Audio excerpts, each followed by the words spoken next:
Hola, buen día. Soy el doctor Juan Antonio Gámez Dueñas, médico adscrito al programa de vectores y zoonosis. El día de hoy les vamos a platicar un poco de rabia, específicamente de la atención médica y profilaxis pre y post exposición. La rabia es una zoonosis. En otras charlas ya les he comentado acerca de ellas. Las zoonosis son responsables de un 60-75% de las causas de las enfermedades infecciosas a nivel mundial. ¿Sí? En este caso, la rabia pues, puede afectar a diversos animales y nos podemos contagiar precisamente por la agresión de este tipo de animalitos o el contacto con saliva principalmente de estos animales enfermos. ¿Cuáles son los de mayor relevancia en este sentido? Bueno, los animales domésticos como perros y gatos, los de interés económicos como el ganado y los animales silvestres como pueden ser el zorrillo, zorro, etc. Bueno, un poquito de historia acerca de la rabia. Se habla de la rabia desde el año 500 antes de Cristo, ¿sí? Y el primer médico que la describió fue Galeno en el año en el año 180 después de Cristo. ¿Sí? Es un problema de salud pública. Desde hace mucho tiempo es catalogada así, dado las consecuencias mortales de esta enfermedad. Dentro de las generalidades de la enfermedad podemos comentar que bueno, se transmite principalmente por secreciones salivales de un animal infectado y por las agresiones del mismo. Afecta al sistema nervioso central y es ahí que se genera esta falla orgánica, ¿sí? Por la infección a nivel del sistema nervioso y que el paciente termine falleciendo. Es una enfermedad que al momento de la agresión el virus se dice que avanza de manera lenta, ¿sí? Dependiendo de dónde hayamos recibido la agresión, puede ser la pierna y que avanza a una velocidad de 0.5 centímetros cada 24 horas. Es por esto es que dependiendo del paciente, ¿sí? Y dependiendo de dónde haya recibido la agresión nuestro paciente, va a ser el tiempo de evolución hasta llegar a desarrollar su cuadro clínico, así como la muerte. La rabia genera principalmente una encefalomielitis aguda, que es contagiosa, y se habla de una mortalidad de casi el 100%. Son pocos los casos descritos a nivel mundial que han logrado sobrevivir y estos tristemente han quedado con un daño neurológico bastante importante. Es una enfermedad 100% prevenible. Es un virus es un lisavirus de la familia Rhabdoviridae y bueno, este virus tiene una forma de bala si lo vemos a nivel de microscopio. Dentro de sus propiedades biológicas, bueno, es un parásito por necesidad y es sensible a gran número de agentes físicos como la desecación, como la luz solar, como la temperaturas superiores a 56 grados centígrados en un periodo de 30 a 60 minutos, pues lo inactiva. También sensible a los agentes químicos como solventes, como detergentes, como formol, sensibles a los agentes biológicos como la putrefacción y se puede llegar a su destrucción por actividad enzimática del pH en los jugos digestivos. Existen varias variables del virus de la rabia. ¿Sí? Actualmente se han identificado estas 11 variables y que se han identificado en su mayoría en estos huéspedes. ¿Sí? Variable B1 se identifica principalmente en perros y en mangostas, la variable B2 en perro, variable 3 en murciélago vampiro. Así vemos que también afecta otras variables a los murciélagos insectívoros, a los zorros, ¿sí? Zorrillos. Entonces, esto lo comento porque puede llegar a generar un poquito de confusión, dado que México recibió un certificado de que está libre de rabia por la Organización Mundial de la Salud, pero está libre de rabia de la variable B1, ¿sí? la de perro y mangosta. Entonces creo que esto, quien escuchó la noticia, quien la empezó a difundir de persona a persona, a lo mejor pudo haber malinterpretado, porque nos ha tocado escuchar tristemente a colegas que dicen es que ya no hay rabia. No, sí hay rabia, pero de otras variables. De la única que estamos libre y que ya hace tiempo no se ha identificado es la variable B1, y es de la cual estamos certificados. Aquí está cuando se entregó el reconocimiento, ¿sí?, al doctor López-Gatell, donde somos el primer país libre de transmisión de rabia por esta variable. Estos son los casos en los últimos años en el estado de Jalisco, desde 1990 hasta el 22, que fue donde tuvimos el último caso de rabia, que fue transmitida por un quiróptero en el municipio de Ajijic. Y esto se dio porque un señor estaba caminando por el malecón, ve un murciélago en el piso, intenta ayudarlo, lo agarra, le muerde y pues ahí lo posiciona ahí en un lugar seguro el murciélago, tratando de ayudar, cosa que no se debe hacer si un murciélago está en el piso, y sobre todo en el día, pues nos habla de que es un murciélago ya enfermo. ¿Sí? Normalmente no es común ver a los murciélagos durante el día, y menos en el piso. Entonces hay que difundir esta información. Muchas veces tratamos de ayudar a ciertos animalitos, pero esto nos puede generar una agresión y un riesgo de rabia. Y esto sucede también con perros, con gatos. Las personas que tratan de rescatar animalitos, muchas veces cuando se acercan a ayudarlos, el animal está lesionado, está herido, está golpeado, y al momento de que lo movilizamos se le genera dolor, y pues el animal lo siente como una agresión y nos ataca. Entonces debemos de difundir esta información, porque de ahí se pueden derivar estos casos de rabia. Esta persona no acudió a atenderse, la persona de Ajijic, y bueno, tiempo después empezó con malestar general, con fiebre, síntomas de una infección. Acudió con el médico, pero él nunca refirió a haber sido mordido por un murciélago. Se le manejó como un proceso infeccioso de otra etiología, hasta que estuvo de hospital en hospital, falleciendo tristemente en el centro médico. Ese fue el último caso que tuvimos, y fue una variable de un murciélago vampiro. No tuvo nada que ver, afortunadamente, con la variable B1, porque si no hubiéramos perdido la certificación. Esos son los últimos casos en el país. ¿Sí? Aquí estamos con nuestro caso en el 2022, que fue de la variable B3. Y bueno, todos los años hemos estado presentando casos a nivel nacional. Afortunadamente el último en nuestro estado fue en el 22. El año pasado se reportaron 2 en Nayarit, hubo en Mérida. Entonces el virus está circulante. Entonces debemos de ser muy cautelosos con la información que se difunde, ¿sí? Muy precisos, y sobre todo dar una buena atención, ¿sí? Que es en lo que nos vamos a centrar ahorita, para tratar de evitar posibles casos a futuro. También cabe mencionar que estos son los casos en personas. En animales hemos tenido casos.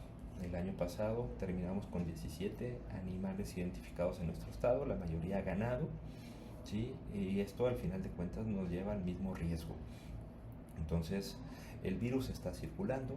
La exposición al virus puede ser de mayor riesgo en ciertas zonas. ¿Por qué? Porque llegan estos murciélagos a alimentarse del ganado, los muerden, los infectan, el ganado se enferma, y al tener contacto con la saliva principalmente de ese animal enfermo, nos podemos llegar a contagiar. Entonces el año pasado, les comento y reitero, fueron 17 casos.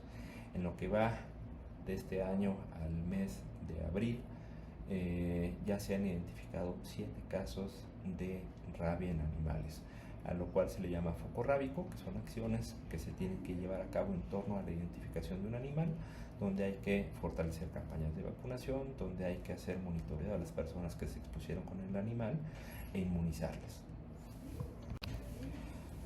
El hospedero, pues bueno, son todos estos animalitos, ¿sí? Junto con el ser humano que puede llegar a ser portador y desarrollar la enfermedad. La clasificación del reservorio se divide en tres. Esta es la clasificación vigente: doméstico, que es perro y gato; doméstico de interés económico, como lo son el ganado, bovinos, caprinos, ovinos, equinos, porcinos, ¿sí? Y los animales silvestres, ¿sí? Murciélagos, zorrillo, puma, cuati, coyotes, mapaches y otros carnívoros. El riesgo de transmisión pues se da de manera en diferentes vectores, ¿sí? Se tiene contacto con el virus, hay un contagio, y al estar en contacto con otros animales o al agredir a otros animales, otras especies, es así como se lleva la transmisión. Nuestra norma oficial mexicana vigente, que nos habla de la prevención y control de la rabia humana en perros y gatos, nos habla de la importancia de la vacunación. Es por eso que fortalecemos las campañas de vacunación de perros y gatos. Tristemente, a últimas fechas, no nada más hay una resistencia de vacunas para las personas, también ya lo comenzamos a ver con los animalitos, y precisamente por esta información errónea que se tiene de que ya no hay rabia. Nos ha tocado aquí en oficinas centrales escuchar evidencia de algunos comentarios de médicos que al recibir algún paciente agredido le han llegado a comentar que la rabia ya no existe, que ya no hay, que fue erradicada, y no lo es así. Insisto, creo que es un error de interpretación de esta información, donde tenemos esa certificación, pero si estamos libres y no hay o no hemos encontrado variable B1. Entonces, de ahí la importancia de vacunar a nuestros animalitos. Información muy importante: las nuevas guías nos dicen que los roedores prácticamente no son capaces de transmitir la rabia, debido a que estos, cuando se enferman de rabia, o sea, sí les da rabia, pero estos generan una parálisis muy rápida. Hablamos de que el virus va avanzando de 0.5 en promedio. Sí, hay artículos que inclusive dicen que con mucha mala suerte, si agarran una vía nerviosa rápido, avanza mucho más rápido. Por ahí se han descrito hasta 10 centímetros al día, entonces ya tomando la vía nerviosa. Entonces este periodo hace que los pequeños roedores, como la rata, el conejo, el ratón, el hámster y entre otros, generan una parálisis muy rápida, desarrollan rápido la enfermedad, y entonces estos animales pues difícilmente van a llegar a agredir a una persona, porque se paralizan tan rápido que bueno, ya no alcanzan a agredir a otros animales. Aquí quiero puntualizar esto porque la guía en esta redacción ha generado mucha confusión, y la confusión no es porque esté mal redactado, sino porque tenemos una mala concepción de la definición de arañazo. De repente la guía nos dice que la transmisión natural al humano ocurre principalmente por la saliva de animales infectados, mordedura, arañazo, que se lo subrayo en rojo, con colmillos. De repente muchos médicos me han preguntado: oye, pero arañazos son con las uñas. No, por eso les pongo la definición. Un arañazo es una rasgadura ligera, una lesión, una laceración, ¿sí?, hecha en la piel con las uñas o con un objeto cortante o punzante, como son los colmillos. Entonces, por eso es que en la definición se utiliza el arañazo, pero con colmillo, ¿sí? Con las garras, con las uñas, no me van a transmitir rabia. Entonces, ojo con eso, porque de repente al leer la definición empiezan a enviar al paciente por la vacuna porque sufrió alguna lesión con las garras. Entonces, con las garras no vamos a tener un riesgo de lesión. Bueno, el periodo de incubación de esta enfermedad puede ser de 1 a 3 meses según el tamaño y el sitio de la lesión.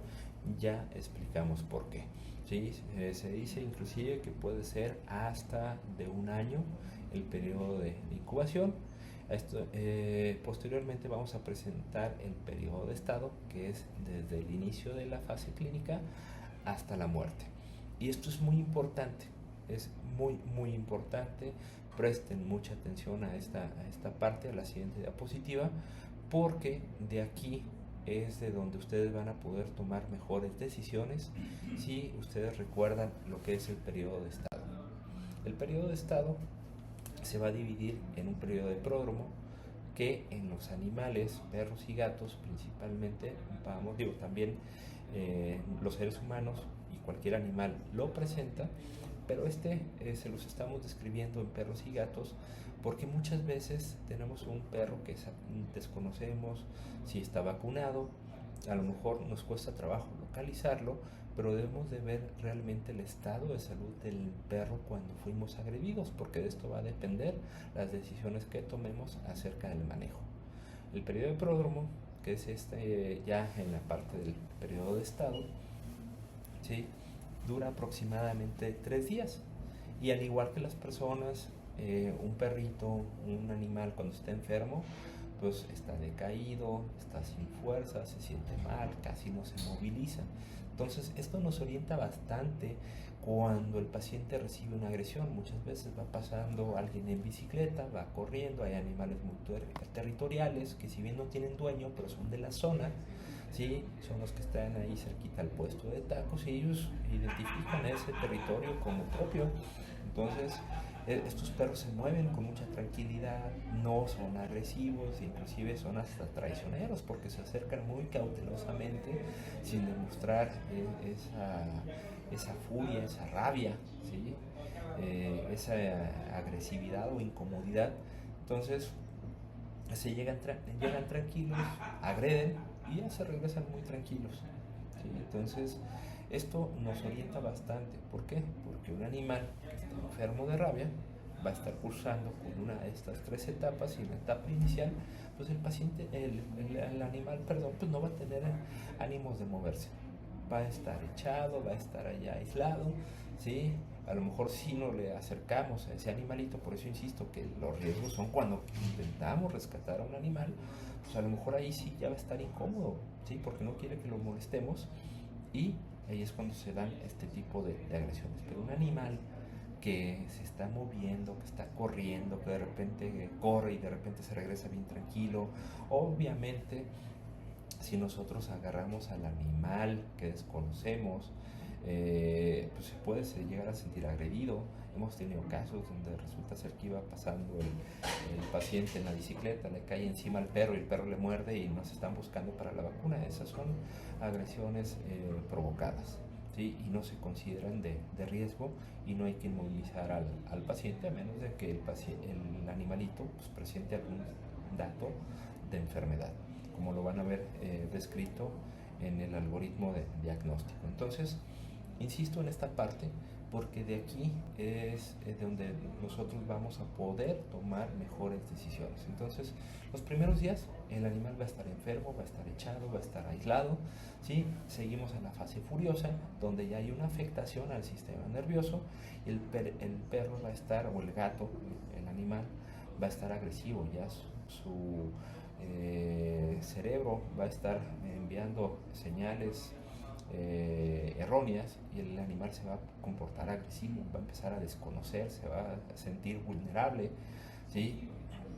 Y en la fase paralítica, aquí es cuando ya entre la fase furiosa y paralítica es cuando el paciente empieza a babear, porque al comenzar esa parálisis dejan de deglutir, dejan de poder pasar saliva, y es cuando los vamos a ver babeando a estos animalitos.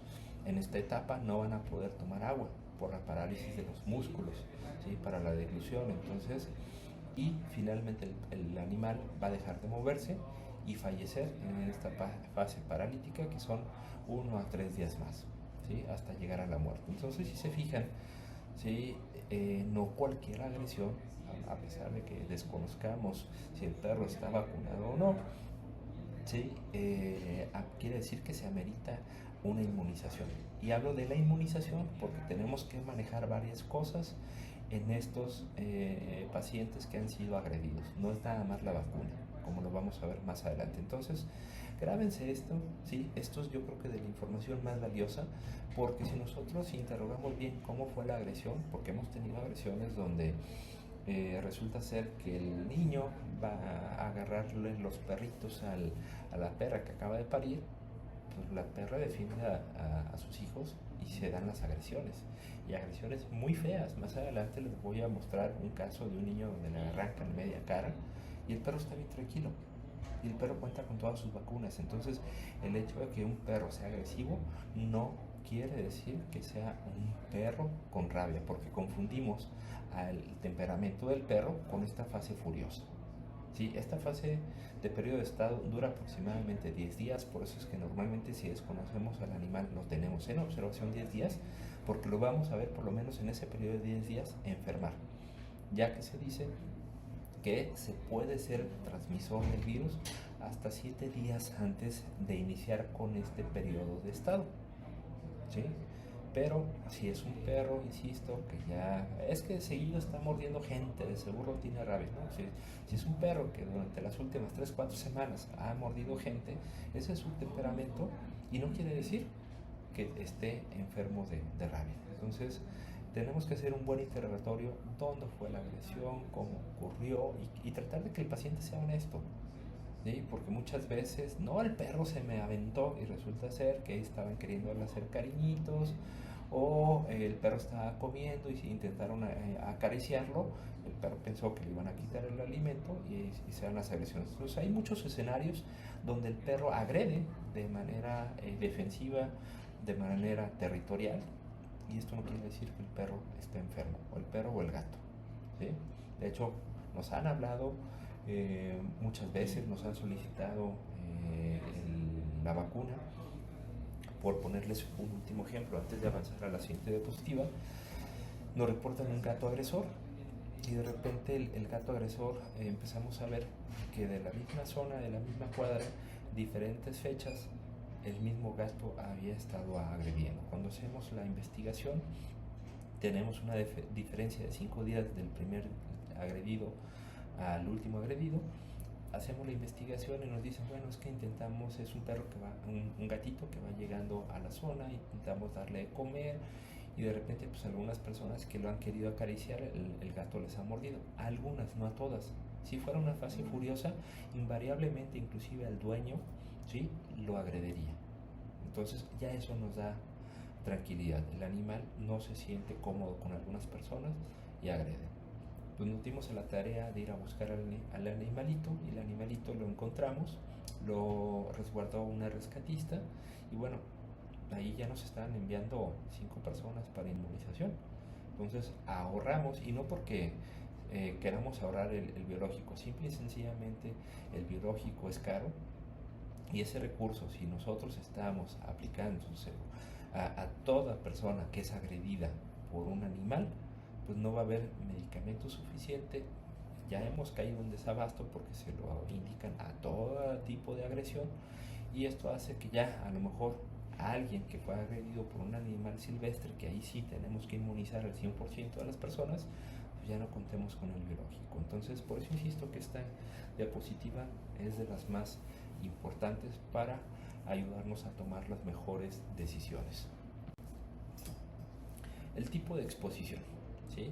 Tenemos exposición por contacto, que es cuando no se da ningún tipo de agresión, cuando acariciamos a estos animalitos, ¿sí?, cuando los abrazamos, ¿sí?, ellos inclusive tienden con una muestra de afecto a lamer, y bueno, a esto se le llama exposición por contacto. Exposición por agresión es cuando la persona es atacada o lesionada, pudiendo ser de forma espontánea o provocada. Ojo, esto es la exposición, no nos confundamos, ¿sí?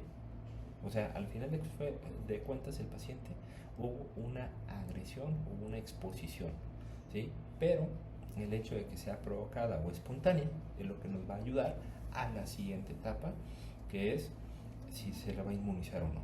Las agresiones provocadas no se van a inmunizar, solamente las silvestres. Sin riesgo, bueno, pues ya lo hablamos, ¿sí? Es cuando hay alguna lamedura, ¿sí? Contacto con algún tipo de secreción en piel intacta y sin lesión, ¿sí? Y obviamente un animal sin rabia.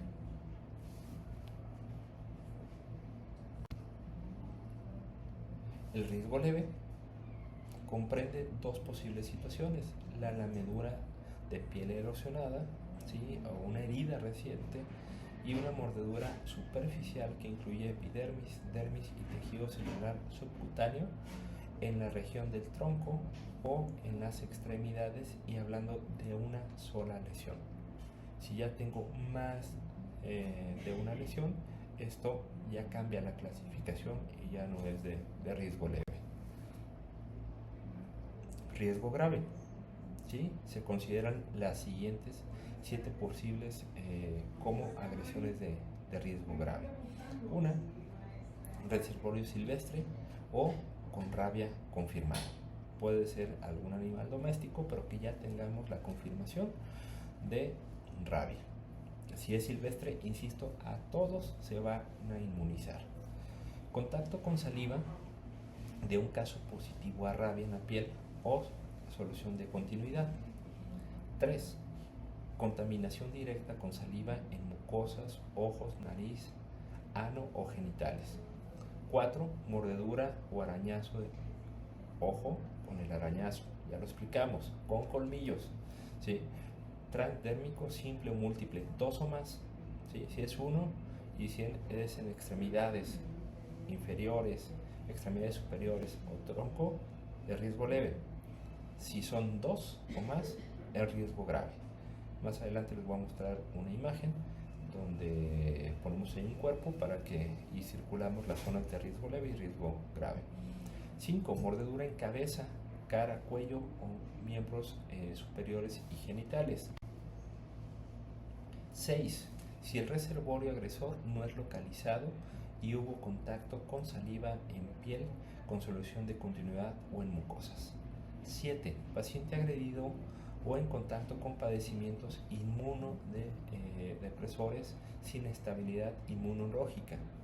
8. Lamedura de mucosa ocular, nasal, oral, anal. 9. Mordedura superficial profunda en cuello o miembros superiores y genitales. 10. Mordeduras múltiples en cualquier parte del cuerpo, 2 o más. Entonces, esto es riesgo grave, ¿sí? ¿Y para qué nos sirve esta clasificación? Bueno, de aquí va a venir el manejo que le vamos a dar al paciente. Aquí tenemos, viene de la guía de práctica clínica de manejo, y bueno, lo recorté para que ustedes le puedan tomar una captura y tengan ahí el acordeón por si tienen alguna duda en la clasificación: sin riesgo, riesgo leve o riesgo grave. Este es el mapita que les decía, ¿sí? Dependiendo de dónde fue la agresión, va a ser la clasificación. Si es cabeza, si es extremidades superiores, si son genitales, se considera riesgo grave, ¿sí? Si es extremidades inferiores, tórax y abdomen, riesgo leve. ¿Verdad o mentira? Toda lesión ocasionada por un animal silvestre expuesto a roedores se considera lesión, exceptuando los roedores, se considera de riesgo grave. Es correcto. Cualquier animal silvestre, ¿sí? Por eso insisto, tanto, y estoy repitiendo tanto esto, porque cualquier animal silvestre, aquí sí no hay de que si fue provocada o no. De hecho, comúnmente en los zoológicos, en algunos parques temáticos, hemos recibido el llamado para el apoyo por la agresión de algún mapache, de algún cuati, ¿sí? Y por ser silvestre, aún estén en observación estos animalitos, al paciente se le va a inmunizar. Solamente vamos a exceptuar a los roedores. El abordaje inicial. Aquí en el riesgo grave es muy importante, dado que nuestra guía nos dice que si el paciente presenta datos neurológicos ya no le debemos de inmunizar porque aceleramos el proceso de infección. Nos dice que si el paciente tiene cefalea, que si el paciente tiene ansiedad, ya no le debemos de inmunizar y debemos de ser muy críticos en esta parte. Ya nos ha tocado también casos donde apenas es agredido. Voy a poner un ejemplo. Nos reportan un caso de que el día martes un paciente fue agredido por un quiróptero. Nos lo reportan el día jueves, nos piden la vacuna, se las entregamos y el día viernes nos hablan y nos dicen, ¿sabes qué, doc? No lo vamos a inmunizar porque el paciente ya comenzó con síntomas neurológicos. Dices, ah, caray, pero si apenas la agresión fue el martes. La agresión fue en la punta del dedo de la mano, si bien es extremidad superior y se considera grave, pero pues si avanza de 0.5 ¿sí? Centímetros diario, que a lo mejor avanza, nos vamos a ir al caso extremo, que avance más, pero de todas formas es demasiado pronto para que sin un periodo de incubación, ¿sí? Se desarrolle la enfermedad y me presente el paciente síntomas de manera tan rápida, ¿sí? Apenas en 3 días. Entonces, ¿qué es lo que pasó con este paciente? El paciente estaba estresado, le dijeron que le iba a dar rabia, que se iba a morir, generó una cefalea tensional. Por eso es muy importante en nuestra anamnesis un buen interrogatorio, cómo es su dolor de cabeza. No es igual, ¿sí? Un dolor de cabeza tensional, ¿sí? No es igual un dolor de cuello tensional al de una neuroinfección. Normalmente el dolor de cuello va a ser de un solo lado, ¿sí? Cuando es tensional. Lo mismo el dolor de cabeza, esas cefaleas en racimos son principalmente temporales, a diferencia de una cefalea y una rigidez de cuello por una neuroinfección, ¿sí? Entonces debemos de ser muy críticos, debemos de ser muy analíticos y ojo con la angustia. La angustia es un sentimiento, no es un síntoma. Esa angustia nos puede dar, esa ansiedad nos puede dar, ¿sí? Un montón de sintomatología. Entonces, debemos de ser muy críticos, muy analíticos, porque si no podemos cometer errores y entonces sí exponer al paciente a que desarrolle la enfermedad. ¿Va? Muy importante, pues ya lo mencioné, una mala clasificación nos va a derivar a un mal manejo médico y antirrábico. Estos son los 5 puntos de importancia. Esto es lo que ustedes como médicos, como personal de salud, deben de dominar, ¿sí? A un paciente agredido, ¿sí? No debemos de pasar desapercibido ninguno de estos puntos, ¿sí? Punto número 1, el lavado de la herida. Nuestras guías nos dicen que hay que lavar la herida con agua y jabón durante 15 minutos y aplicar desinfectante. Si se dio la agresión en la calle, retirado a un lugar donde no contamos con antiséptico, ¿sí? El chorro de agua durante 15 minutos, ¿sí? No perder tiempo. Si estamos en casa o en un lugar donde tenemos algún antiséptico, ¿sí? Hacemos un pequeño lavado y ya generamos una curación con el antiséptico que tengamos a la mano. Aquí no es necesario esperar los 15 minutos porque ya tenemos algo que nos va a inactivar mucho más rápido, ¿sí? Ese posible virus en caso de que haya alguna contaminación. Lo comento porque se ha generado muchas confusiones derivado de que como la guía dice que 15 minutos, entonces tenemos ahí el antiséptico y estoy al chorro de agua primero 15 minutos cuando ya tengo ahí el antiséptico. Esto viene si no tengo a la mano antisépticos, ¿sí? ¿Qué creen que nos vaya a servir más?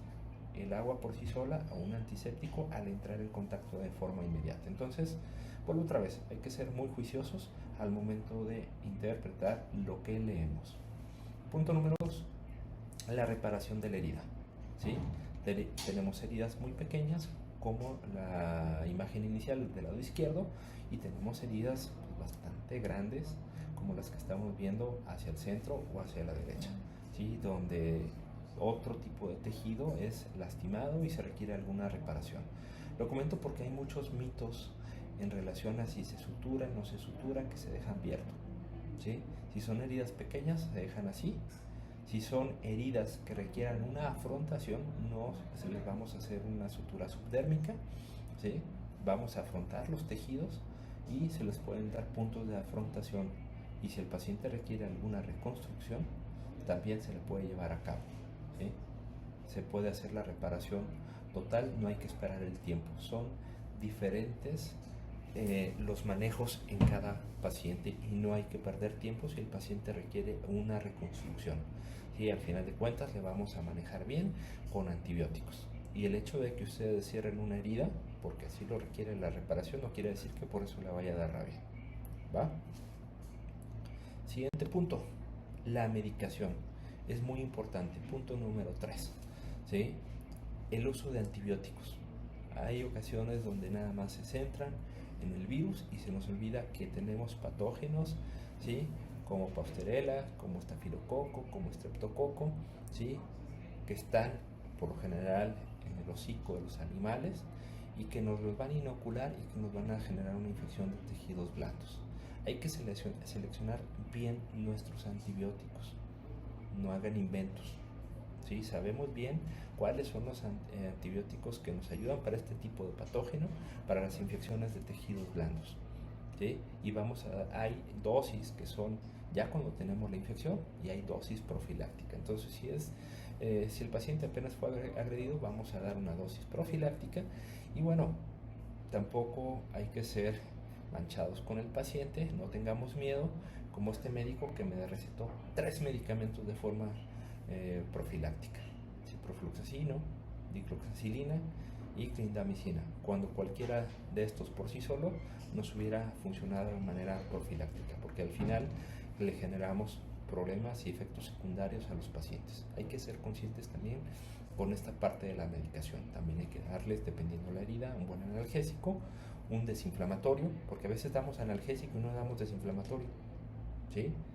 Tenemos bien ubicados y catalogados los medicamentos y sus acciones. Hay algunos que son más antipiréticos, hay algunos que son más desinflamatorios, hay algunos que son más analgésicos. Entonces, en este caso necesitamos desinflamatorio, necesitamos analgésico, un buen analgésico, por favor, dependiendo de la herida, y un buen antibiótico específico para estos patógenos, por favor. Punto número 4, la profilaxis antitetánica. Es triste ver que algunos médicos no están familiarizados con esto. ¿Sí? Se les olvida las otras posibles riesgos de contaminación con Clostridium tetani. ¿Sí? Creemos que nada más es el óxido y no. Puede ser plástico, puede ser madera, ¿sí? Si están en esos lugares aislados de la luz, ¿sí? Donde hay mucha humedad, lugares de cacharros, y bueno, en el caso de muchas especies animales, pues aquí lo podemos ver, los hospederos, ¿sí? Pueden estar en equinos, bovinos, ovinos, caninos, caprinos, porcinos, felinos, primates, roedores, prácticamente en cualquier animal puede haber Clostridium tetani. Entonces, si somos agredidos por estas especies, pues debemos de tener en cuenta la aplicación de la inmunoglobulina, ¿sí? No de la vacuna. Ojo, es triste ver que no tengan dominio de esta información. No es lo mismo la vacuna que una inmunoglobulina, y es exactamente el mismo manejo que se da en rabia. Tenemos inmunoglobulina y tenemos vacuna. En este caso, la vacuna, como lo van a ver adelante, ¿sí? Que es el toxoide tetánico, esta es la que se aplica en el centro de salud, esta es la que tenemos en centros de salud, y esta es la que nos aplican para que nosotros generemos nuestra protección, ¿sí? Si el paciente ya tiene 10 años o no recuerda, que es más o menos lo que dura la protección, hay que vacunar cada 5 años, pero se dice que la protección alcanza hasta 10 años. Si el paciente no recuerda cuándo se vacunó, o si está muy seguro de que ya tiene más de 10 años que no se vacuna, pues tenemos que conseguir la inmunoglobulina, no el toxoide, ¿sí? Porque el toxoide no nos va a alcanzar a proteger. Qué bueno que se lo apliquen, ¿sí? Así el paciente ya va a estar protegido durante los próximos 10 años, pero el toxoide, la vacuna, no les va a proteger para esa agresión. Entonces es triste como nada más vaya que lo vacunen y no tenemos dominio como médicos y no sabemos diferenciar qué es una inmunoglobulina para la parte aguda, para que nos proteja en ese momento, y qué es una vacuna, el toxoide tetánico, para formar nuestras defensas y estar protegidos para los siguientes escenarios, ¿va? Cabe mencionar que la inmunoglobulina antitetánica humana se ha presentado a fecha reciente, es un desabasto, es un tanto complicado pues encontrarla, pero esto es lo que debemos de indicar si el paciente no está protegido. Si el paciente dice, pues me vacuné hace 3 años, olvídense de aplicar inmunoglobulina, el paciente está protegido, ¿sí?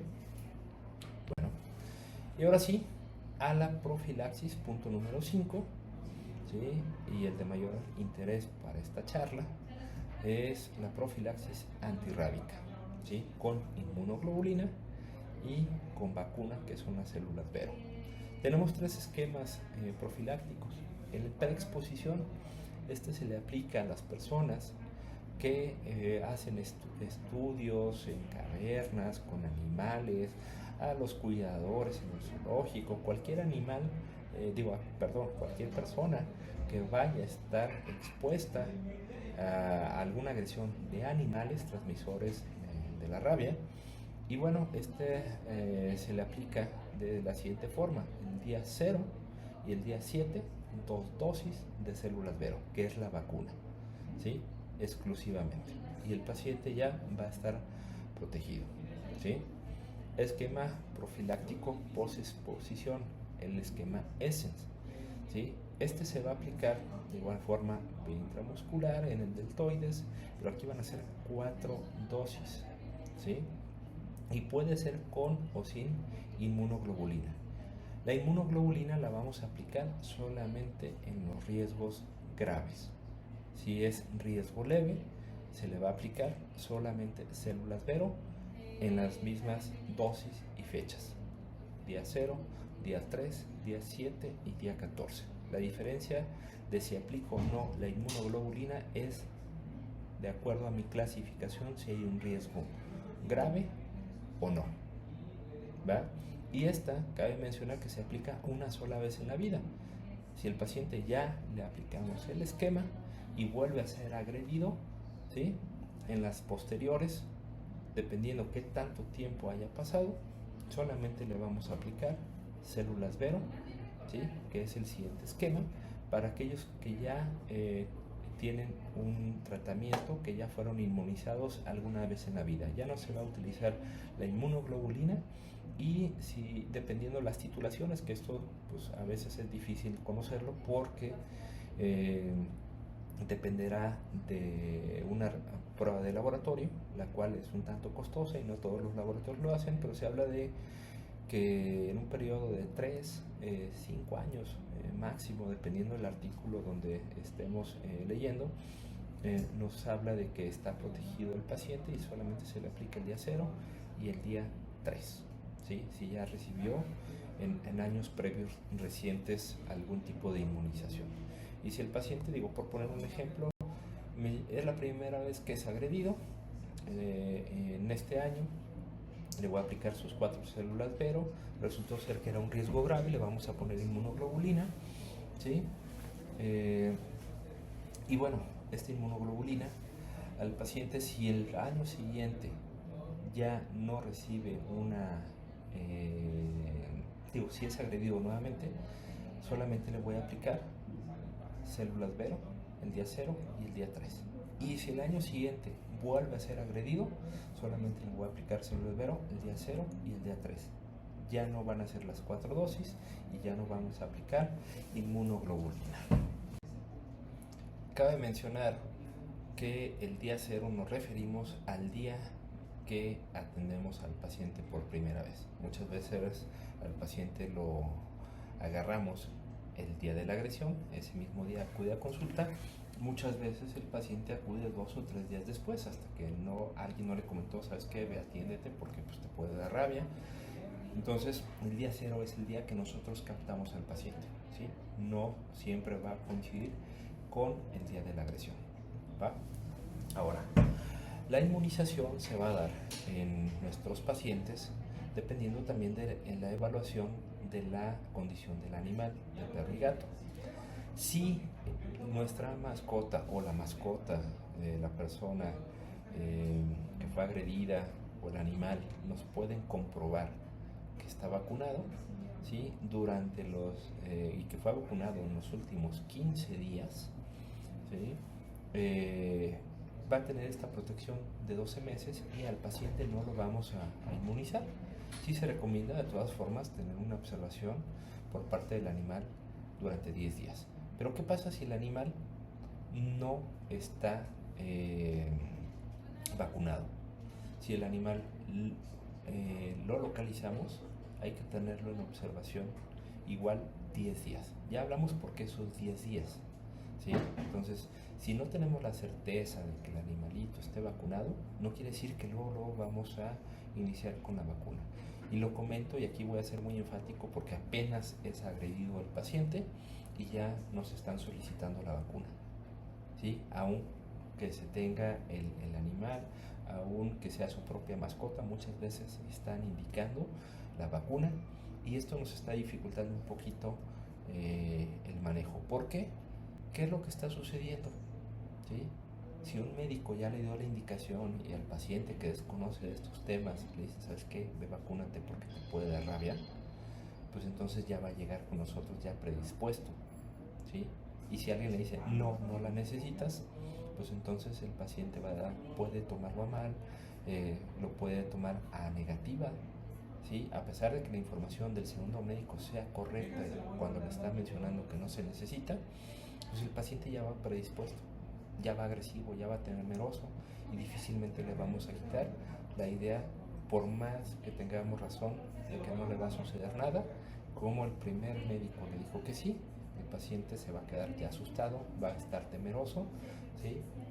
Inclusive se puede tornar agresivo si nosotros le negamos la vacuna. Entonces, por favor, les pido de su apoyo para que transmitan información fidedigna. Si tienen alguna duda, mejor canalicen al paciente con el personal capacitado en lugar de decirle, vea que te vacunen, porque la verdad eso nos dificulta bastante y eso está consumiendo la vacuna de forma innecesaria. Insisto, hemos caído en desabasto y muchas veces dejamos desprotegido a personas que sí necesitan el biológico.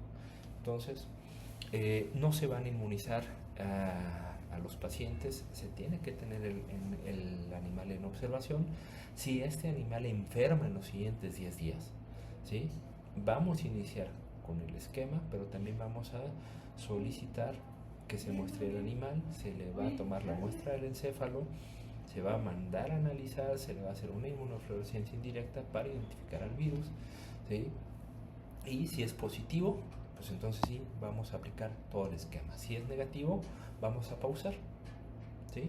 Si es negativo, al paciente inclusive puede ser que pueda esperar el resultado, que normalmente lo tienen en menos de 24 horas, y que no requiera inmunización el paciente. Entonces, por favor, sí les pido de su apoyo en esta parte, porque constantemente estamos recibiendo llamadas y nos están pidiendo el biológico para casos que no se necesitan, y es muy difícil convencer a los pacientes ya una vez que se les dio la primera información y quedó asustado, convencerlo de que no le va a pasar nada, ¿sí? Y que estamos actuando de manera correcta y que no requiere la vacuna. Entonces, por favor, no le estén indicando ante cualquier agresión. Si el paciente hay sospecha, ¿sí? Si fue una agresión espontánea, si efectivamente el animal se veía enfermo, ¿sí? Pues, y logramos localizar al animal, hay que observar al animal durante 10 días. Si pasaron estos 10 días y el animal no enfermo, no muere, al paciente no lo vamos a inmunizar. Si el animal enferma, hay que muestrearlo. Tristemente el animal se va a tener que sacrificar, ¿sí? No esperar a que fallezca para poderle tomar la muestra, y si el resultado es negativo, no se va a inmunizar. Si el resultado es positivo, se le realiza su esquema según sea necesario, como lo comenté en la lámina anterior. Y bueno, la rabia también vamos a cursar nosotros como personas con periodo de incubación, con un periodo prodrómico, con un periodo neurológico, coma y muerte, como todas las especies. La diferencia va a ser el tiempo de evolución, ¿sí? Periodo de incubación aproximadamente de 15 a 60 días hasta un año, ¿sí? Entre más cercana la lesión sea al sistema nervioso central, pues el periodo de incubación se acorta. En niños es más corto por obvias razones, el tamaño del paciente, el recorrido que tiene que hacer el virus hasta llegar al sistema nervioso, pues es más corto, y ellos van a desarrollar la enfermedad más rápido, ¿sí? Periodo prodrómico, puede haber malestar general, anorexia, fatiga, cefalea, fiebre. Va a ser difícil aquí poder diagnosticar al paciente, sobre todo si él no nos refirió que fue agredido por algún animal, ¿sí? Como fue el caso del paciente de Ajijic, dado que pues lo vamos a confundir fácilmente con cualquier otro proceso infeccioso. Entonces por eso es muy importante un buen interrogatorio. Si la mordedura fue periférica en alguna extremidad, el paciente puede llegar a presentar manifestaciones de parestesias y ojo con ello, porque el paciente a lo mejor puede decir, oye, tengo el brazo entumido, tengo entumida la pierna, y a lo mejor equivocarnos y por ahí mal diagnosticar alguna neuropatía, alguna radiculopatía por compresión del canal medular. O podemos inclusive decirle al paciente, ¿sabes qué? Pues a lo mejor dormiste mal sobre tu brazo y por eso se te está entumiendo. Entonces, ojo con esto. Y muy importante, recuerden el periodo de incubación, porque muchas veces el paciente, a lo mejor sucede lo que nos sucedió en este hospital, el paciente recién agredido le dio una gripa, se enfermó por algo y lo podemos llegar a confundir con un periodo de prodromo en los primeros días, ¿sí? No vamos a tener una infección, no vamos a tener manifestaciones en los primeros días de la agresión, ¿sí? Entonces hay un periodo de incubación, por lo general es un poquito largo, ¿sí? De semanas. Entonces si la agresión se dio esta semana y la siguiente el paciente llega con algo que se parece al pródromo, primero hay que cerciorarnos de que el paciente no vaya a tener alguna enfermedad agregada. Periodo neurológico, duración de 2 a 7 días. Ya aquí vamos a tener esa afectación al sistema nervioso central, ¿sí? Vamos a tener hidrofobia, el paciente ya no va a poder deglutir, ya no va a poder tomar agua, ¿sí? Va a haber fotofobia, perdón, desorientación, alucinaciones, convulsiones, anisocoria, rigidez de nuca, que ya hablamos de esto, ¿sí? No se me vayan a confundir con algún periodo de estrés. Y bueno, la coma, que es el siguiente periodo, porque puede durar horas o días hasta la muerte, donde ya vamos a tener una falla sistémica por afección del sistema nervioso. Este periodo de estado avanza ya muy rápido. Una vez que empezamos con manifestaciones, aproximadamente son 8.5 días, no muy lejano a lo que sucede en otras especies. La fiebre, nada más por orientar y recordar un poquito, ¿sí? No toda la fiebre es de origen infecciosa, por eso hay que interrogar a nuestros pacientes. Puede haber afectaciones neoplásicas, puede haber una infección concomitante, podemos tener enfermedades reumáticas, podemos tener algunas enfermedades misceláneas como las que les estamos presentando aquí. Inclusive hay algunos medicamentos que de uso común, como algunos antibióticos, cefalosporinas, penicilinas, la metoclopramida, la atropina, que nos pueden dar fiebre. Entonces tenemos que interrogar bien a nuestro paciente para hacer un buen interrogatorio. Por último, les voy a dejar aquí el algoritmo y voy a tratar de hacérselos llegar. Esta es una sola hojita, un archivo en PDF que les haré llegar para que lo tengan ahí a la mano. Y aquí cabe resaltar, vean el apartado aquí en gris, que es del reservorio doméstico. Agresión o contacto por perro y gato que presente signología compatible con rabia. No cualquier agresión, que presente signología. Por eso es muy importante preguntarle al paciente cómo fue la agresión. Insisto, si el perro de repente iba pasando en la bicicleta, en la moto, iba caminando y el perro se le deja ir, le muerde y se regresa bien tranquilo, pues no tiene una fase furiosa, ¿sí? Mucho menos un pródromo, porque el perro no va a tener ánimo de agredir a nadie. Entonces esto ya nos da una tranquilidad, ¿sí? Lo mejor es, de todas formas, tratar de localizar al animalito, tenerlo en observación para tener mayor certeza. Pero el mismo algoritmo nos dice, por eso lo resalto, por eso lo amplío, ¿sí? Con signología compatible a rabia, no cualquier agresión, por favor, ¿sí? Sean muy conscientes, insisto, en la prescripción, porque somos el estado que más consume el biológico. Y claro, si se necesita, para eso es. Pero ese recurso se puede utilizar en otros medicamentos, en otros tratamientos. Entonces, sean conscientes, por favor. Esta es la segunda parte del algoritmo, ¿sí? Como les comento, se los voy a hacer llegar.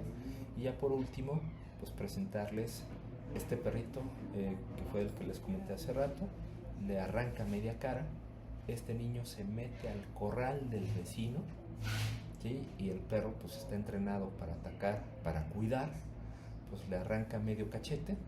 Y pues es un paciente que pues le tuvimos que atender la herida, una reparación, su antibiótico, su protección para tétano, pero no se le aplicó el biológico. ¿Por qué? Porque este perrito, véanlo ahí sonriente a la foto al siguiente día, es un perro tranquilo, solamente territorial, entrenado para defender la casa. Y también pues, nos mostraron ahí su certificado de vacunación, su plaquita.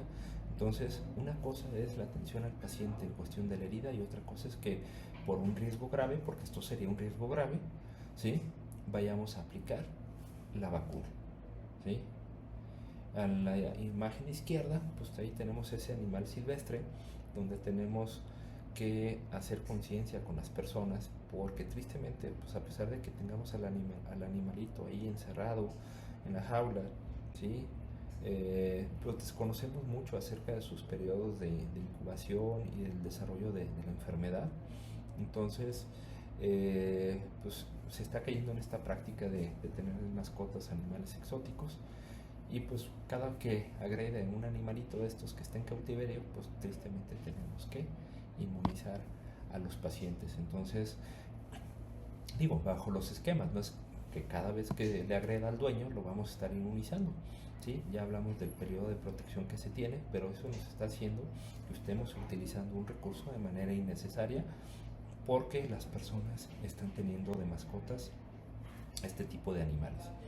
Entonces, espero que haya quedado claro.